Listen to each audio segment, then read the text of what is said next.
नमस्कार दोस्तों, story book 12 में आप सभी का स्वागत है। कहानी को पूरा देखिए और बताइए क्या आपके साथ भी ऐसा होता है। तो सुनते हैं। नीरज की शादी को कई साल हो गए थे, सब बढ़िया चल रहा था। छोटी बहू होते हुए भी वो बड़ी बहू का हर फर्ज निभाती थी, क्योंकि बड़ी बहू तो आते ही अलग हो गई थी। नीरज के सास ससुर को हर काम के लिए नीरज ही अच्छी लगती थी। फिर भी वो लोग नीरज की बुराई करना नहीं छोड़ते थे, और सबसे बड़ी बात, बुराई भी अक्सर उसके ही परिवार वालों से करते थे, जो नीरज को बचपन से जानते थे, या फिर नीरज की सहेलियों से, या खुद के मायके वालों से। पहली बार जब शादी के बाद नीरज की माँ आई तो सासू माँ ने उनके ही सामने नीरज की बुराई करना शुरू कर दिया। जब नीरज को पता लगा तो उसने अपने पति नीलेश से कहा कि माँ जी को समझा दीजिए कि कम से कम जो लोग हमें जानते हैं उनसे तो हमारी बुराई कर खुद की जग हंसाई ना करें। पर उन्होंने ना सुनी, बल्कि और ये आदत ही बन गई थी।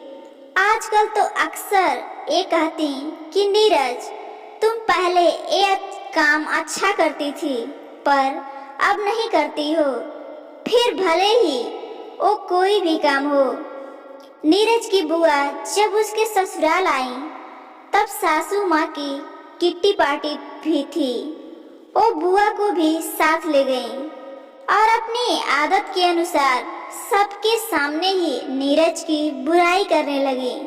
कहने लगी कि नीरज पहले सब काम अच्छे से करती थी, पर अब कोई काम भी ठीक से नहीं करती।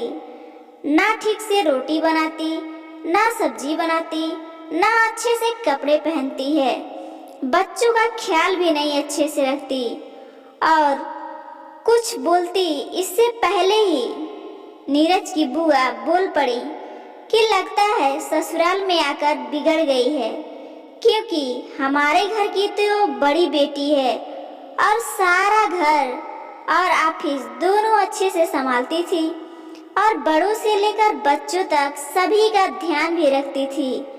आपके यहाँ आकर बिगड़ गई है।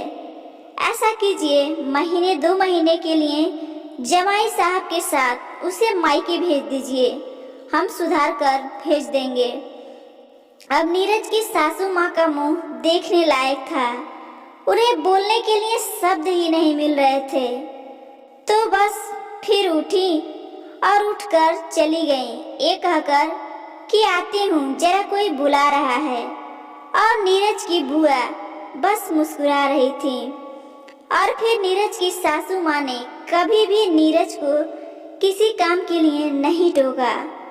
तो दोस्तों, ये छोटी सी कहानी आपको कैसी लगी? अपनी राय कमेंट बॉक्स के माध्यम से जरूर बताइएगा, और पारिवारिक मजेदार कहानियाँ सुनने के लिए चैनल को सब्सक्राइब कर लीजिए। धन्यवाद।